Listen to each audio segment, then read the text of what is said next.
வணக்கம், எனது அருமை மைவி 3 மற்றும் யூடியூப் சொந்தங்களே. என்ன டாபிக்னா ஏர்னிங் மணி. மைவி 3 பார்த்தீங்கன்னா நிறைய ஸ்கீம் இருக்குது. அந்த ஸ்கீமை பற்றி இப்போ பார்க்க போகிறோம். அதாவது இப்போ நம்ம ஒரு சின்ன தொழில், அதாவது படித்தவங்களுக்கு வேலை கிடச்சிருச்சுன்னா ஜாபுக்கு போயிடுறாங்க.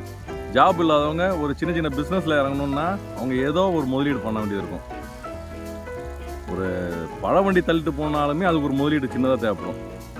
அதுமாரி எது எடுத்தாலுமே நம்மளுக்கு ஒரு முதலீடு இல்லாமல் எதுவுமே செய்ய முடியாது. ஆனால் நம்ம மைவி 3 அதுக்கு சரியான ஒரு திட்டம் வகுத்துருக்காங்க. என்னன்னு பார்த்தீங்கன்னா, உங்களுக்கு ஃப்ரீயாகவே ஏர்னிங்க்கு 5 ரூபா ஏர்னிங் பண்ணுறதுக்கு கொடுக்குறாங்க. ஆனால் அந்த 5 ரூபா ஃப்ரீயாக கிடைக்குதுன்னு எத்தனை பேர் பார்க்குறீங்க? 360 ரூபா கட்டி 7 ரூபாய்க்கு பார்க்குறது எத்தனை பேர் 7 ரூபாய்க்கு பார்க்குறீங்க?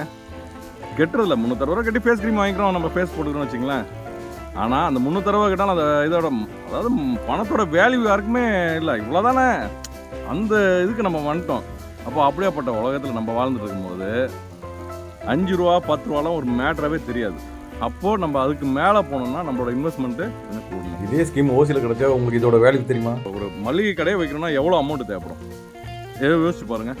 மளிகை கடைன்னு சாதாரண ஒரு பொட்டி கடை, இந்த சிகரெட் பீடி வச்சு விற்றாலுமே எவ்வளோ தேவைப்படும் ஒரு முதலீடு. அதில் போட்டுட்டு ஒரு அந்த ஏரியா பிக்கப் ஆகிற வரைக்கும், டெவலப் ஆகிற வரைக்கும் காத்திருக்கணும். அந்த முதல்ல போட்டுட்டு நீங்கள் இன்னைக்கு கடை வச்சு நாளைக்கு அப்படியே டாப்புக்கு போக முடியாது. இது என்ன சூரிய வம்சம் படமா? ஒரே பாட்டில் பஸ் டிரைவர் ஆகி அடுத்த சீன் முடிகிறதுக்குள்ளார ஓனர் ஆகி பஸ் 4 பஸ் வாங்கி விடுறதுக்கு. வாழ்க்கைன்றது நம்ம நினச்சபடி டப்புன்னு கொண்டு போகாது. அதான் நம்ம மைவி 3 வந்து நீங்கள் வந்து எந்த வகை முதலீடும் பண்ணல, பணம் கட்டுறீங்க. இப்போ 3060 ரூபாலேருந்து ஸ்கீம் இருக்குது. 360 ஆரம்பித்து 3060, அதை விட்டா 60,000, அதை விட்டா 1,20,000 ரூபா. இந்த இது இருக்குது. இதில் வந்து எல்லாத்துலேயும் நீங்கள் சேருங்கன்னு யாரும் சொல்லலை. இந்த ஸ்கீமில் இருக்குன்னு தான் நான் சொல்கிறேன், சரிங்களா? கம்பெனி எம்டி சாரும் அதை தான் சொல்கிறாங்க. யாருமே வற்புறுத்தாதீங்க, சேரணும்னு ஆசைப்படுறவங்க அவங்களாம் சேரணும். இதேமாரி நம்மளுக்கு ஒரு கம்பெனியில் நம்ம அப்கிரேட் பண்ணாலுமே, பிளான் அப்கிரேட் பண்ணாலுமே கம்பெனிலேருந்து என்ன கேட்பாங்க? உங்களை யாராவது வற்புறுத்துனாங்களா தான் கேட்பாங்க. அவங்கவுங்களுக்கு சுயமாக சிந்திச்சு தான் இதில் சேரணும். இப்படி ஸ்கீம் வச்சுருக்காங்க. நான் எதுக்கு சொல்ல வரேன்னா, அவ்வளோ முதலீடு போட்டு ஒரு கடையை ஆரம்பித்தோ இல்லாட்டி ஒரு எதாக இருக்கட்டும், ஒரு தொழில்காரங்க, ஒரு தொழில் செய்கிறவங்க, இல்லை உடம்புழைச்சி வேலை செய்கிறவங்க முதலீடு தேவையில்லை. அவங்க போட எங்கே வேணாலும் கூலி வேலை செய்யலாம். கூலி வேலை செய்கிறவங்க லாஸ்ட் வரைக்குமே அவங்க என்ன பேசிக் சம்பளமாக இருக்காங்களோ அவங்க சாவர வரைக்கும் அப்படியே தான் இருந்துட்டு அப்படியே போக வேண்டியதான். ஒன்று படித்து வேலை கிடைச்சவங்க வேலை செஞ்சு போவாங்க. படித்தும் வேலை இல்லாமல் பல லட்சம் பேர் இருக்காங்க. அவங்க இதில் வந்து அவங்களுக்கு என்ன தவறு ஒன்றும் புரியல. சரி, இப்போது இந்த முதலீடுலாம் சொல்கிறேன்ல, இப்போ இந்த முதலீடு எனக்கு இவ்வளோ தான் பேசிக், என்னால் 30,000 தான் முடியும். 30,000 தகுந்த மாதிரி நான் ஏர்ன் பண்ணிக்கணும்னாலும் உங்களுக்கு இருக்குது. அதுக்கு தகுந்த மாதிரி டேப்லெட் பர்ச்சேஸ் பண்ணுங்கள். நீங்கள் டேப்லெட் சாப்பிடுங்க, சாப்பிடாமல் போங்க. ஏன்னா டேப்லெட்டில் அவ்வளோ பவர் இருக்குது. நான் கூட ஃபஸ்ட்டு வாங்கிட்டு மூட்டை கட்டி தான் போட்டிருந்தேன். அப்புறம் தம்பி கேடிசி ஜெகன், நம்பூர் பையன், அவன் 6 மாதத்துக்கு முன்னாடி அவன் காரில் மாருதி இதான் வச்சுருக்காப்புல, இர்த்திகா. அவர் காரில் நம்ம எம்ப்ளாய் தான் ஓட்டியிருப்பாப்புல. அப்போ கம்பெனியோட வேல்யூ அவருக்கு அப்பயே தெரிஞ்சிச்சு. 6-7 மாதத்துக்கு முன்னாடியே தெரிஞ்சு அவர் பார்த்தீங்கன்னா அந்த டேப்லெட் பற்றி எனக்கு கேட்குறாப்புல, ஃபோன் பண்ணுறாப்புல. என்ன ஏன்றேன், அண்ணா நீங்கள் டேப்லெட் சாப்பிட்றீங்களாண்ணாப்புல. இல்லையா, தூக்கி மேலே போட்டு வச்சுருக்கேன் அப்படின்னு. என்னண்ணே நீங்கள் இப்போ சாப்பிட முடியும், எனக்கு கண்டிப்பாக தெரியும்ண்ணே. அதோட வேல்யூ அப்படின்னா இதுனா அதோட சிறப்பு, நம்ம டேப்லெட்டோட சிறப்பு அவ்வளோ சொல்கிறாப்புல. அவ்வளோ சிறப்பு சொல்லும் போது எனக்கு சரியாக இன்றைக்கி செவ்வாய்க்கிழமை தான், இன்றைக்கே சாப்பிட ஆரம்பிச்சிடுறேன் அப்படின்ட்டு டேப்லெட் சாப்பிட ஆரம்பித்தேன் போன வாரத்தில் வந்து. ஆனால் அந்த தம்பியை நான் வந்து ஒரு நீயே வந்து சொல்லு, என்கிட்ட சொல்கிறல்ல, அது வந்து நீயே மக்களுக்கு சொல்லு அந்த டேப்லெட்டோட பவர் என்னான்ட்டு. நான் எல்லாருமே அந்த மாத்திரை தானே கொடுக்குறாங்க, அதுதானே கொடுக்குறாங்க, இதுதானே கொடுக்குறாங்கன்றீங்க. நான் ஆக்சுவலாக சேரும்போது அந்த மாத்திரையை ஒரு மேட்டராகவே எடுத்து சேரல, இதுதான் உண்மை. ஆனால் இன்றைக்கி அந்த மாத்திரையோட இப்போ 1 வீக்காக சாப்பிட்றேன், மாத்திரையோட பவர் நல்லா தான் இருக்குது.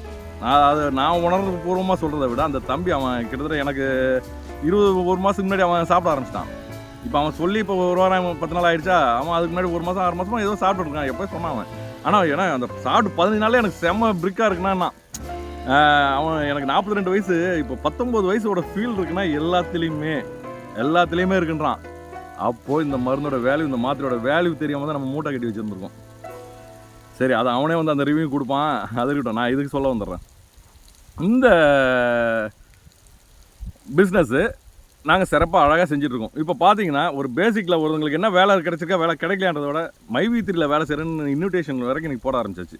அப்போது இது என்ன உங்களுக்கு தவறாக தெரியுது எனக்கு புரியல. கேட்டால் முட்டு கொடுக்குறேன். நான் எதுக்குங்க முட்டு கொடுக்கணும்? உண்மையை உணர்ந்து உங்கள்கிட்ட சொல்கிறேன். இதில் முட்டு கொடுக்குறதா? அவர் ஒன்றும் எனக்கு மாமனை மச்சானம் இல்லைங்க. எனக்கு சொந்தமாக பந்தம் இல்லை, நம்ம தமிழ்நாட்டை சேர்ந்தவர், நம்ம இந்தியனு. அந்த உணர்வுபூர்வமாக தான் நான் பேசுகிறேன் இப்போ. அதான் நான் இது சொல்ல வேண்டிய அவசியமே இல்லையே. புரியாமல் நிறைய பேர் என்னது தற்கூரி. ஏங்க எத்தனை தொழில் நான் பண்ணியிருக்கேன் தெரியுங்களா? தற்கூரி என் வயசுக்கு எவ்வளோ தொழில் நான் இது வரைக்கும் போராடாமல் இல்லைங்க. என் வயசுக்கு நான் ஃபுல்லாக அதுலேருந்து தம்சம் பண்ணி போராடிக்கிட்டே தான் இருக்கேன். போராடி வயசு போயிட்டுது பாருங்கள். உங்களை டங்குவார் கிழிஞ்சிடும். எல்லாம் படிச்சுட்டு அப்படியே எம்பிபிஎஸ் எல்லாரும் படித்தாங்க, டாக்டர் எல்லாம் இருக்கீங்க, வந்து எல்லாம் தற்கூரி கிற்கூரின்றீங்க. வாழ்க்கையில் நீங்கள் முட்டி மோதி வரக்கூடிய காலங்கள் இருக்குது. ஒவ்வொன்றும் இன்டர்வியூ அட்டன் பண்ணுங்க, படித்தாச்சு உடனே உங்களுக்கு வேலை போட்டு கொடுத்துறாங்களோ பாருங்கள். நீங்களே இந்த மைவித்திரிக்கு வரீங்களா இல்லையான்ட்டு இன்றைக்கி நீங்கள் 1000 கமெண்ட் கொடுப்பீங்க. அப்படி எப்படி ஐயா அப்பா பெருசு, ஏய் நான் பெருசு தான், நான் சின்னது இல்லை பெருசு தான், எல்லாத்துலேயுமே பெருசு தான். எல்லாம் பேசுகிறீங்க பாருங்க பேசி.